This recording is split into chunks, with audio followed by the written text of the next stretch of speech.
السلام علیکم ورحمۃ اللہ وبرکاتہ۔ ناظرین، ضلع پونچھ کی سرزمین لورن پر جامعہ طیب العلوم میں یک روزہ عظیم الشان عظمت قرآن کانفرنس اور دستاربندی حفاظ کرام کا پروگرام منعقد ہوا، جس میں مہمان خصوصی شیخ الحدیث حضرت مولانا مفتی فاروق احمد مدنی اکلکوا مہاراشٹرا سے بطور خاص شریک ہوئے۔ دیگر علماء کرام کے ساتھ ساتھ ضلع بھر سے عوام الناس کی بڑی تعداد نے شرکت کی۔ مزید دیکھیے ہماری اس خاص رپورٹ میں۔ جناب صدر، مہمانان خصوصی اور رہنمایان قوم و ملت، آج کے اس بابرکت اجلاس میں ہم خدام جامعہ اپنے تمام مندوبین حضرات کا خلوص دل سے خیر مقدم کرتے ہیں۔ اہلاً سہلاً مرحبا۔ میرے بھائیوں، روح کی غذا ہے قرآن، روح کی غذا ہے محمد عربی صلی اللہ علیہ وسلم کا فرمان پاک۔ میرے بھائیوں، میں ایک بات کہہ کے بات ختم کروں گا۔ ایک صحابی رضی اللہ تعالیٰ عنہ رحمت دو عالم صلی اللہ علیہ وسلم کی خدمت میں رہا کرتے تھے۔ فرماتے ہیں ربیعہ ابن مالک اسلمی کہ ابیت میں رات گزارتا تھا مع النبی صلی اللہ علیہ وسلم، رسول اکرم صلی اللہ علیہ وسلم کے ساتھ۔ ایک دن رسول اکرم صلی اللہ علیہ وسلم بہت خوش ہو گئے اور خوش ہو کر مجھ سے کہا کہ قال علی سل، کہ تم سوال کرو، میں اللہ سے تمہارے لیے دعا کروں۔ تو کیا صحابہ تھے، کیا ان کی سوچ تھی، کیا ان کی فکر تھی۔ امام الانبیاء رحمت دو عالم سیدنا محمد عربی صلی اللہ علیہ وسلم کی شفقت اپنے شباب پر ہے اور اپنے صحابی سے فرما رہے، خادم صحابی سے، کہ تم مانگو میں اللہ سے تمہارے لیے دعا کروں۔ تو ربیعہ بن مالک اسلمی رضی اللہ تعالیٰ عنہ نے فرمایا یا رسول اللہ، میں آپ سے درخواست کرتا ہوں کہ اللہ سے دعا کرے اللہ جنت میں مجھے آپ کی رفاقت عطا فرما۔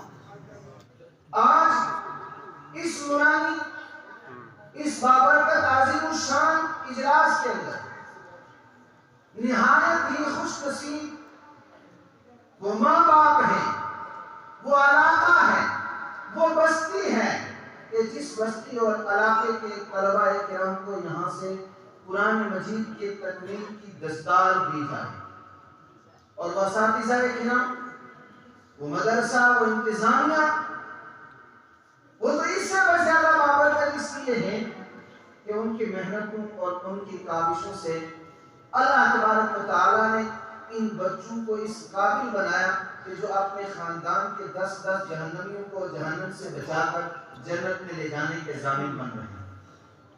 میرے ایمانی بھائیوں، الحمدللہ نحمدہ ونستعینہ ونستغفرہ ونؤمن بہ ونتوکل علیہ ونعوذ باللہ من شرور انفسنا ومن سیئات اعمالنا، من يهده الله فلا مضل له ومن يضلله فلا هادي له، ونشهد أن لا إله إلا الله وحده لا شريك له، ونشهد أن سيدنا وسندنا وشفيعنا وحبيبنا ومولانا محمدا عبده ورسوله۔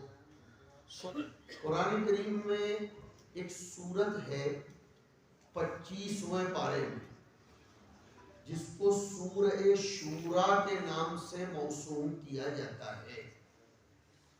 اس سورت کی آخری آیات میں حق تعالی شانہ نے اس کتاب مقدس کو لفظ روح سے تعبیر فرمایا ہے۔ بہت کم لوگوں کا اس طرف ذہن جاتا ہے۔ اللہ نے خود قرآن کو روح فرمایا ہے۔ آیت پیش خدمت ہے وَكَذَلِكَ أَوْحَيْنَا إِلَيْكَ رُوحًا مِّنْ أَمْرِنَا۔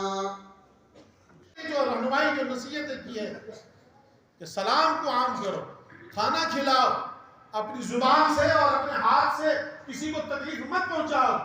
کیا یہ تعلیمات نبی نہیں ہے؟ کیا اسے چھوڑ کر کچھ اور بیان کیا جا سکتا؟ ہمیں یہ سمجھنا ہوگا، سوچنا ہوگا، چونکہ ہم مشکل حالات سے گزر رہے ہیں، ہم مشکل دور سے گزر رہے ہیں. ہماری بروقت رہنمائی کرنے والے یہی وہ اہل دل ہیں، یہی وہ اہل فکر ہیں جو دل کو نصیحت کرتے رات کو اس امت کے لیے روتے ہیں رات کی اس امت کے لیے.